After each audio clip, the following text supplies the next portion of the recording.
So hello students, welcome to scholars institute. आज हम class 10 के मैथमेटिक्स का लीनियर इक्वेशन के कुछ बहुत ही इंपॉर्टेंट केस बेस्ड क्वेश्चन करेंगे, जो कि सीबीएसई बोर्ड के पॉइंट ऑफ व्यू से काफी इंपॉर्टेंट है। और अगर आप चैनल में नए आए हो बेटा, तो प्लीज चैनल को सब्सक्राइब कर लेना, ताकि आपको ये नए नए मेरे वीडियोस मिलते रहें। ठीक है, चलो बिना देर के स्टार्ट करते हैं। क्वेश्चन नंबर 1 में देखो क्या दिया हुआ है। Dipesh bought 3 notebook and 2 pen for ₹80. Lokesh also bought the same type of notebook and pen as Dipesh. He paid ₹110 for 4 notebook and 3 pen. ठीक है, हमारे पास यहाँ पर कुछ इंफॉर्मेशन दिया है। जैसे कि ये लीनियर इक्वेशन है बेटा, आपको मालूम है यहाँ पर हमको इक्वेशन फॉर्म करना पड़ता है। ठीक है, तो अब देखते हैं। पहले पूरा वर्ड प्रॉब्लम हमेशा पढ़ लेना, उसके बाद ही आप अपनी इक्वेशन बनाना। देखो लिखा है, let the cost of one notebook is ₹X। एक नोटबुक की कॉस्ट हमको x लेनी है और एक पेन की कॉस्ट जो है हमको y लेनी है ना। नोटबुक की कॉस्ट x लेनी है, पेन की कॉस्ट को y लेनी है। Then form a pair of linear equation for ₹80 and ₹110। अब हमको बोल रहा है कि ये इंफॉर्मेशन जो यहाँ दिया था, इससे आपको लीनियर इक्वेशन बनाना है। तो यार देखो, Dipesh bought 3 notebook and 2 pen. अगर 3 नोटबुक बना रहा है बेटा, तो आप बताओ, मैं यही लिख देता हूं। सबसे पहला ना, ये दीपेश, इसका नाम लिख देता हूं मैं यहाँ दीपेश के लिए। तो भाई दीपेश के लिए इक्वेशन बनाते हैं। यहाँ पर 3 नोटबुक लिया इसने, एक नोटबुक की कॉस्ट x है, तो ये हो जाएगा 3x। अगेन 2 पेन लिया उसने, एक पेन की कॉस्ट y है, तो 2y इज इक्वल टू कितना बेटा, ₹80। तो ये बन गई आपकी पहली इक्वेशन ₹80 के लिए। बोलो करेक्ट है। अब दूसरी इक्वेशन 110 के लिए बनाने बोल रहा है, तो 110 वाला पर्सन कौन सा है, लोकेश। तो हम लोकेश के लिए दूसरी इक्वेशन बनाते हैं। बताओ लोकेश ने क्या किया, इसने 4 नोटबुक लिया है बेटा, 4 नोटबुक लिया है, तो ये हो जाएगा 4x। और 3 पेन लिया है, तो ये हो जाएगा 3y must be equal to कितना, 110। बोलो करेक्ट है। ये इक्वेशन 1 बन गई आपकी और ये इक्वेशन 2 बन गई, यानी कि ये फर्स्ट क्वेश्चन, फर्स्ट बीट का आपका आंसर हो गया। बोलो क्लियर है। अगेन देखो सेकंड क्या बोला है, what is the exact cost of each notebook. हमको ये नोटबुक का कॉस्ट पूछा है, और थर्ड बीट में बोल रहा है what is the exact cost of each pen, यानी कुल मिला के नोटबुक और पेन का कॉस्ट पूछा है। तो सॉल्व कर लेते हैं इसको, है ना। हम इसको एलिमिनेशन मेथड के हेल्प से सॉल्व कर सकते हैं। वैसे आपने सब्स्टिट्यूशन भी पढ़ रखा है, एलिमिनेशन भी पढ़ रखा है, जो आपकी इच्छा हो उससे सॉल्व कर लो। एलिमिनेशन इजी पड़ता है।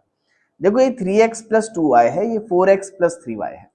तो अपन एक काम करते हैं, y को एलिमिनेट कर लेता हूं बेटा। देखो ये 2y है, ये 3y है। तो एक काम करता हूं, इस इक्वेशन को ना मैं ये 3 से मल्टीप्लाई कर देता हूं, क्योंकि 3 2 ये हो जाएगा 6y।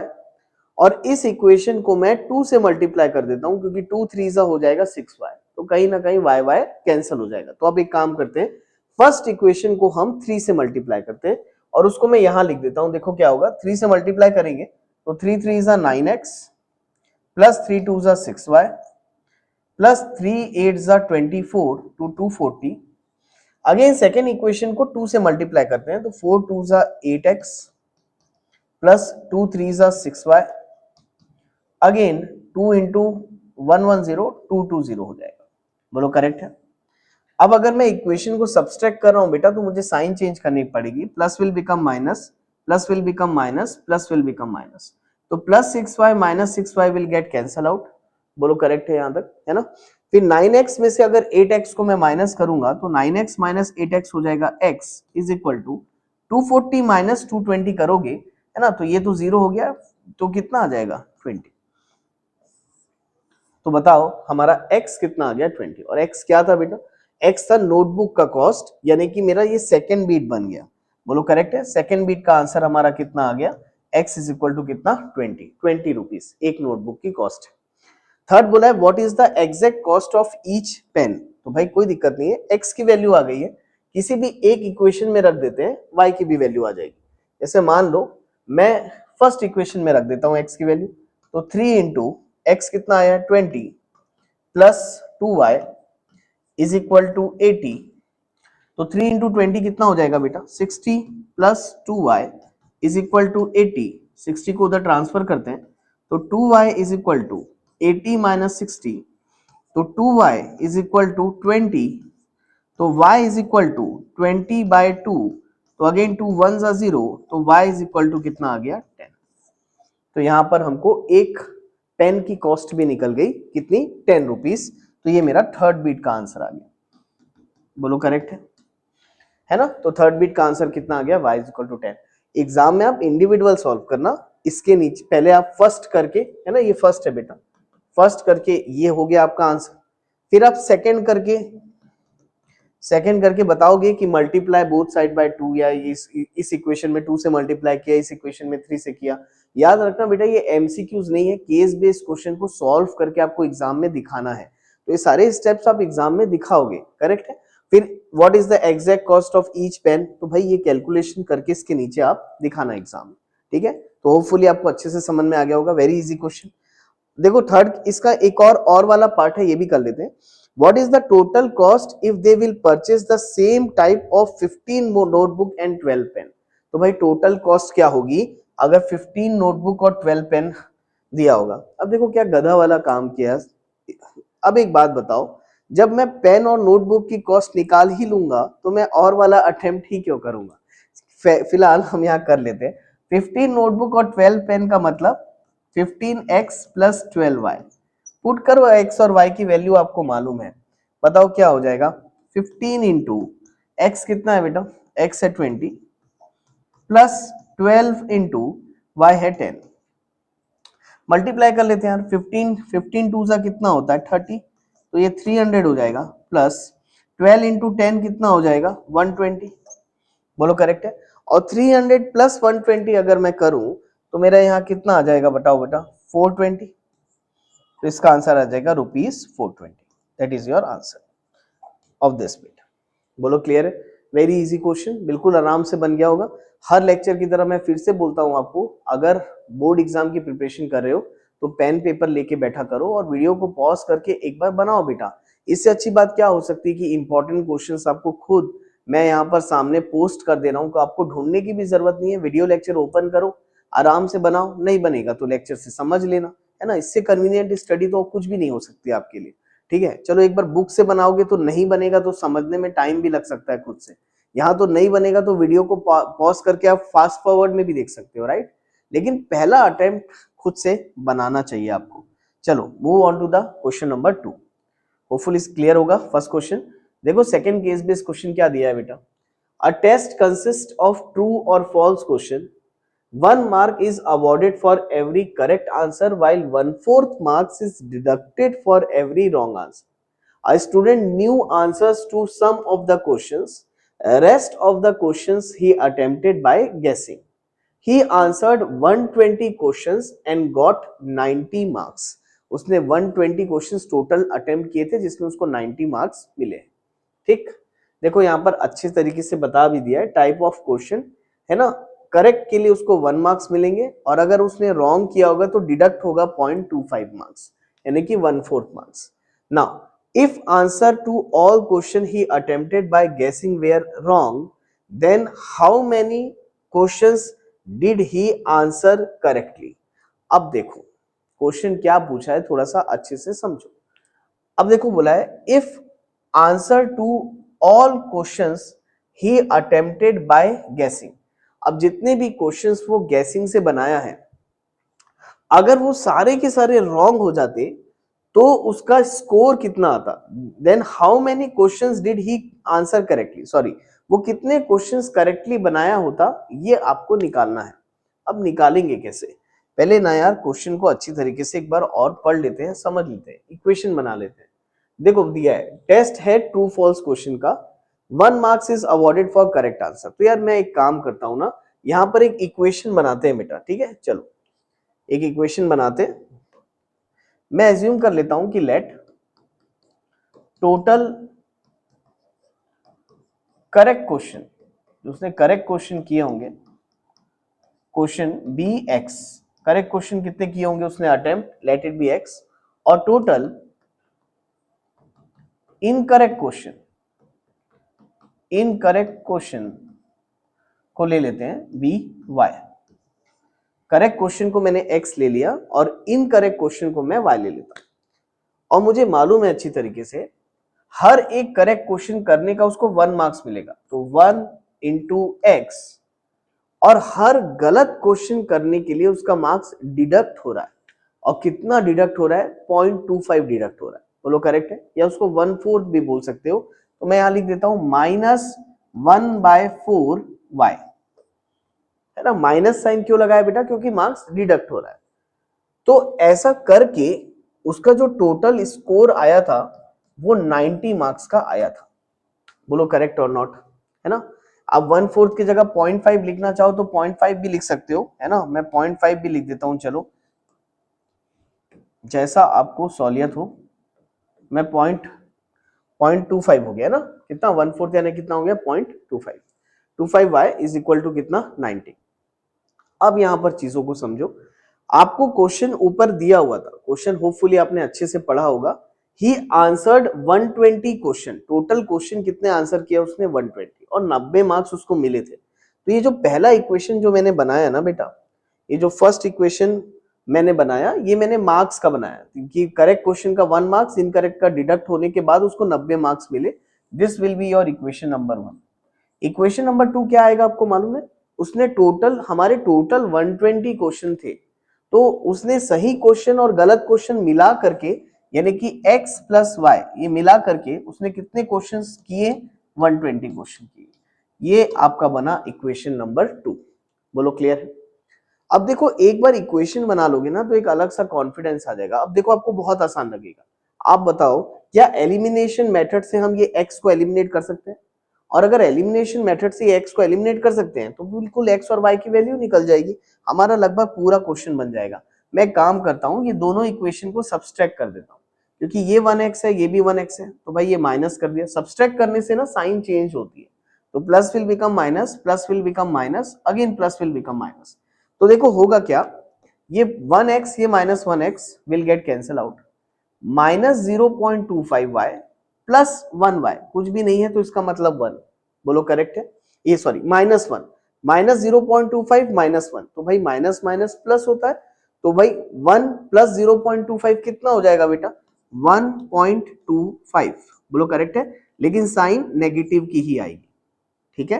तो -1.25y is equal to, again बताओ, -120 प्लस 90 कितना हो जाएगा बेटा? It will become -30। क्लियर है? अच्छा, दोनों तरफ से माइनस साइन अगर मैं कैंसिल कर दूं तो मेरा y कितना आ जाएगा? y आ गया मेरा 30, है ना। ये मल्टीप्लाई में इसको इधर भेजेंगे तो 30/1.25। बोलो क्लियर है? बिल्कुल अच्छे से आ रहा होगा समझ में। अब इसको सिंप्लीफाई करने के लिए इसको कैंसिल करते हैं। कैंसिल करने के लिए सबसे पहले एक काम करता हूँ, ये डेसिमल हटा देता हूँ।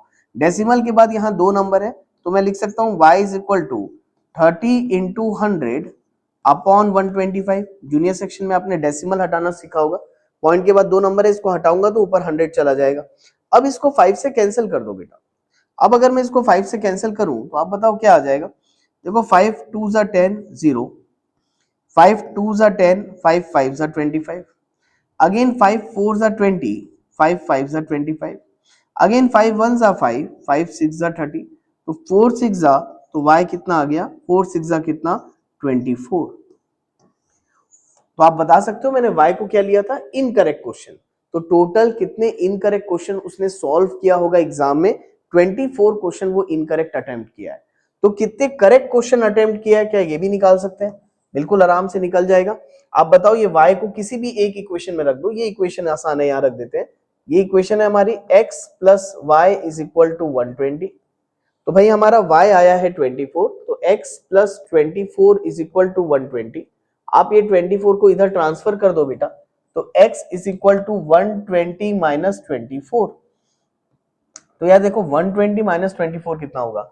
120 में से 20 माइनस करो 100 हो गया, 100 में 4 माइनस कर दो 96 आ जाएगा। तो x कितना हो गया उसका?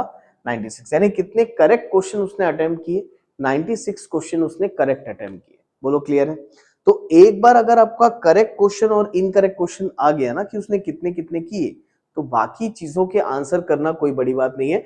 इसका सॉल्यूशन मैं एज इट इज रहने दे रहा हूं। क्वेश्चन देख लेते हैं क्या क्या दिया है। पहला क्वेश्चन अब पढ़ते हैं अपन वापस से। क्या दिया हुआ है? If answer to all questions he attempted by guessing were wrong, then how many questions did he answer correctly, तो उसने कितने क्वेश्चंस करेक्टली बनाया होगा। तो भाई देख लो आप, हमने ऑलरेडी ये चीज निकाल लिया, कितने क्वेश्चंस उसने करेक्ट बनाए बेटा, 96 क्वेश्चंस उसने बिल्कुल करेक्ट बनाए, ठीक है। और जो गैसिंग से उसने क्वेश्चन बनाया था, इनकरेक्ट क्वेश्चन बनाया था, वो कितने हैं, 24। तो पहले वाले का आंसर तो हमको पता चल गया, फर्स्ट का आंसर कितना आएगा, 96। How many questions did he gas, ये भी निकल गया हमारा, इतना मेहनत करना वेस्ट नहीं गया, दोनों क्वेश्चन शुरू के हमारे 2 मार्क्स का बन गया। तो y कितना आ गया हमारा, 24। बोलो क्लियर है। If answer to all questions he attempted by guessing were wrong and answer 80 correctly, then how many marks he got.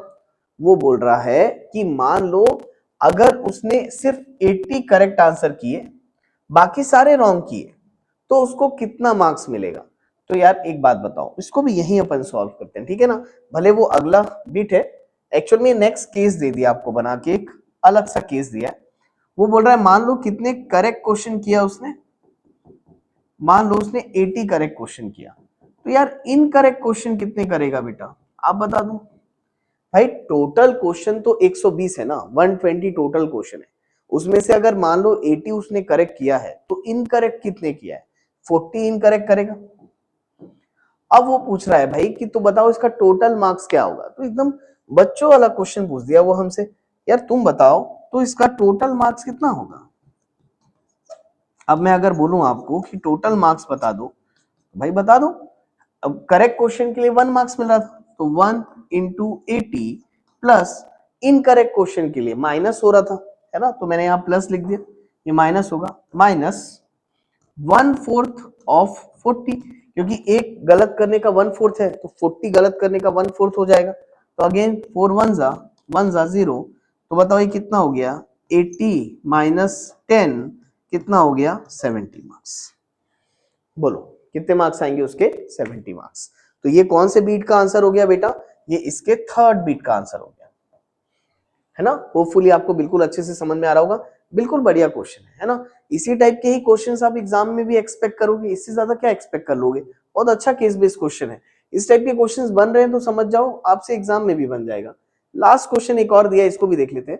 If answer to all questions he attempted by guessing were wrong, then how many questions answered correctly to score 95 marks. अब यार ये question मैं आपके लिए छोड़ता हूं, आप इसको बना लो, लगभग पूरा सिमिलर सिमिलर ऊपर मैंने बना के दे दिया है। वो बोल रहा है अगर उसने 95 मार्क्स स्कोर किया है, if all the questions he attempted by guessing were wrong, जितने भी गेसिंग किया उसने सब गलत हो गए, then how many questions answered correctly to score 95 marks. चलो आपके लिए बना देते हैं, इसको भी बना लेते हैं, उसको तो हटा दिया, अब उसका कोई काम नहीं है, नया ही क्वेश्चन दिया हमको। इसने बोला कि भाई उसका जो स्कोर है वो 95 मार्क्स का हुआ है यार, और उसने जितने भी गैसिंग करके बनाए थे वो सारे रॉन्ग है, तो how many questions answered correctly, तो उसने कितने करेक्ट क्वेश्चन किए होंगे 95 मार्क्स लाने के लिए। तो यार मुझे एक बात बताओ, हमारा x प्लस, या x प्लस लिख रहा हूं मैं, माइनस है ना, x माइनस 0.25, ये जो इक्वेशन था, बोलो करेक्ट है, x minus 0.25y is equal to, पहली बार में उसने कितना स्कोर किया था, अगर आप देखोगे ना ये स्टार्टिंग में लिखा है ही गॉट 90 मार्क्स, तो ये 90 मार्क्स के हिसाब से मैंने अपना पहला इक्वेशन बनाया था, अगर आपको याद होगा कि भाई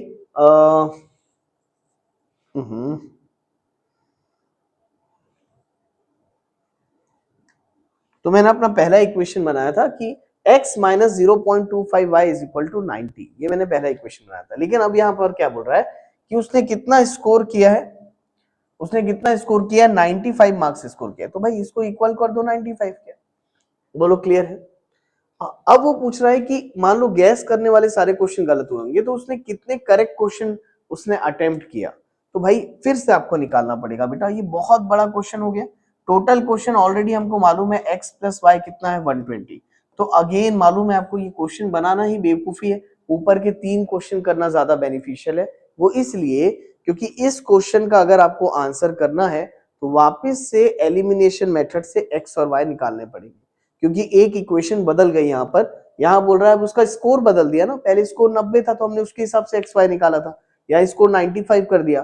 तो एलिमिनेशन मेथड से आप इसको सॉल्व करना और कमेंट सेक्शन में मुझे लिख करके बताना कि आपका x और y कितना आ रहा है। इक्वेशन बना के मैंने आपको दे दी है, ठीक है। चलो आगे बढ़ते हैं, move on to the next question please. Question number 3, देखो क्वेश्चन नंबर 3 क्या बोला है, फ्रॉम बेंगलुरु फैम सॉरी देखो क्या दिया है, from Bengaluru bus stand if Ridhima buys 2 ticket to Malleshwaram and 3 ticket to Yashwantpur, then the total cost is rupees 46. But if she buys 3 ticket to Malleshwaram and 5 ticket to Yashwantpur, then the total cost is rupees 74.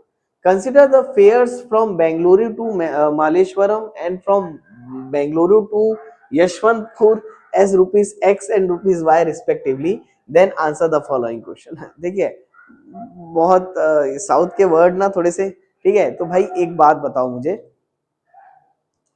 ये आपको पूरी कहानी लिख के दे दिया है, equation बनाना हमको बहुत अच्छे से आना चाहिए। ये कोई हार्ड क्वेश्चन नहीं है, बहुत आसान क्वेश्चन है बेटा।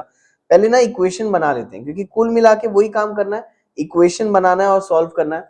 तो देखो बेंगलुरु बस स्टैंड से उसने रिधिमा बायस 2 टिकट, कितनी टिकट खरीदी यार उसने, 2 टिकट खरीदी। कहां से कहां तक,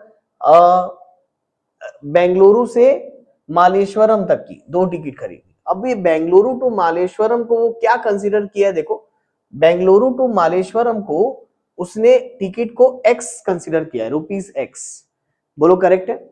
और and 3 tickets to Yeshwantpur, Bengaluru से यशवंतपुर की टिकट को उसने कितना कंसीडर किया है, y। तो यार एकदम आसान हो गया, 2 टिकट खरीदी उसने जिसको हमने रुपीस x लिया है, तो 2x प्लस 3 टिकट खरीदी उसने बेंगलुरु टू यशवंतपुर जिसको हमने y ले लिया यहाँ पर, तो plus 3y is equal to total कितने का खरीदा भाई, then total cost is rupees 46। तो ये 46 रुपए की खरीदी ना, घुमा फिरा के दिया लेकिन इजी क्वेश्चन दिया बिल्कुल।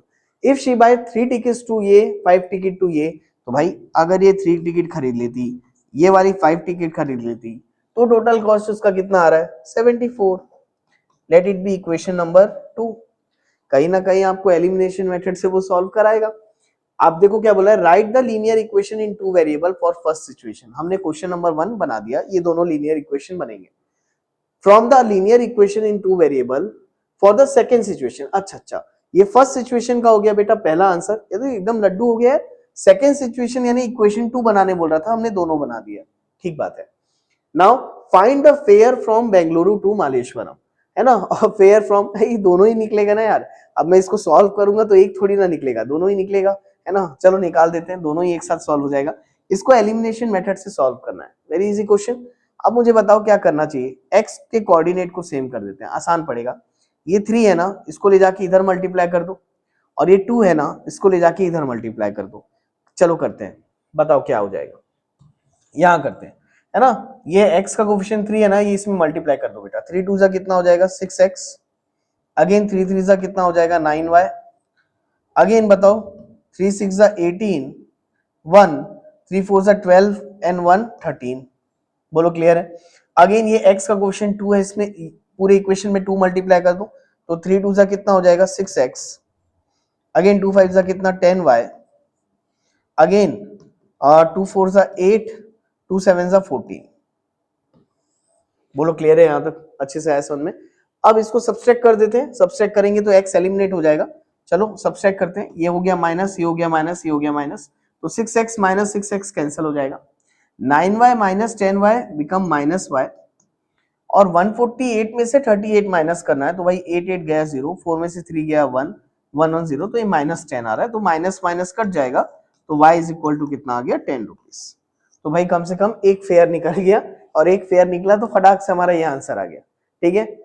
तो ये भी निकाल लेते हैं। अब अगर मुझे x निकालना हुआ तो जस्ट मुझे y को उठा करके किसी में भी रखना पड़ेगा, इसमें रख देता हूं पहले इक्वेशन में, 2x प्लस 3 इंटू 10, y 10 आया, is equal to 46।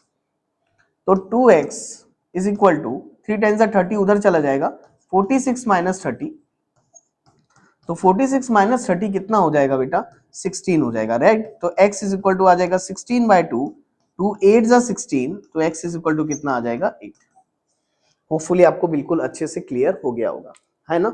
Again a very good question. मैंने आपको लास्ट क्लास में भी बताया था कि अगर आप case based question chapter wise कर रहे होगा ना, तो आपको एक अलग से फीलिंग आएगी कि लगभग हर चैप्टर के जो केस बेस है ना, कुछ सेम टाइप के हमको नजर आते हैं। यानी अगर आप एक केस बेस बनाते हो, सेकंड बना लेते हो, थर्ड बना लेते हो, तो कहीं ना कहीं फोर्थ आप बनाने लग जाओगे, क्योंकि आपको समझ में आ जाएगा कि उस चैप्टर से किस टाइप के केस बेस्ड क्वेश्चन आते हैं। जैसे आज भी हमने 3 केस बेस्ड क्वेश्चन बनाए बेटा। फर्स्ट बन गया होगा तो समहाउ सेकंड बन गया होगा, सेकंड बन गया होगा तो समहाउ थर्ड में भी आपको एक कॉन्फिडेंस आ गया होगा, ठीक है। होपफुली आज का वीडियो लेक्चर अच्छा लगा होगा आपको। ऐसे ही मैं लगभग सारे चैप्टर्स के कुछ अच्छे अच्छे केस बेस्ड क्वेश्चन आपको प्रैक्टिस करा दूंगा। तो अगर आप चैनल में नए हो तो प्लीज मेरे प्लेलिस्ट को जाके जरूर चेक करना। वहां पर मैंने सारे एमसीक्यूज और सारे केस बेस्ड क्वेश्चन के वीडियो लेक्चर्स अपलोड करके रखी है प्लेलिस्ट में, तो आप जरूर चेक करना। तो मिलते हैं नेक्स्ट लेक्चर में। Thank you class, have a nice day, bye bye बेटा।